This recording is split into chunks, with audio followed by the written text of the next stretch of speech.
A crisp apple, a handful of almonds, and a pint of blueberries all have one thing in common. They probably got here because of a bee.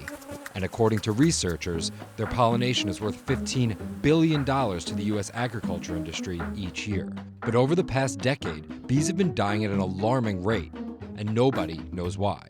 So here's the situation. Researchers began tracking bees in 2006. Since then, beekeepers have reported losing an average of 30% of their bees in the winters. For a rough reference, beekeepers estimate that before 2007, the rate was 15%. What's more, today, beekeepers are losing bees in the summer when bees should be thriving.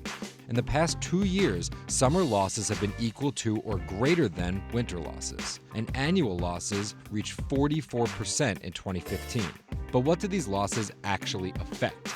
Let's take a look at almonds. California produces 80% of the world's almonds. To pollinate almond trees, farmers rent beehives. 30% of all hive rentals in the U.S. go to almond orchards. From 1995 to 2010, the price of hive rentals tripled. Half of that cost increase can be attributed to the loss of bees.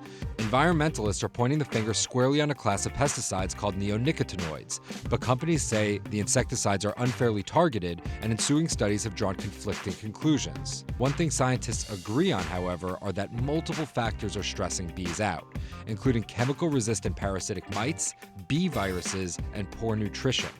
Now here's the argument. On one side of the fence are those who oppose pesticide restriction. They say that the loss of bees has not significantly affected the price of food. They argue bans will reduce crop yields and point to the European Union, which recently restricted some neonicotinoids in an effort to save bees. Farmers in the UK saw their rapeseed harvest fall 15% last year. On the other side are those who see industrial farming directly contributing to the plight of the honeybee. They advocate for fewer pesticides and for measures like more crop rotation to improve bee nutrition and get colonies back on track.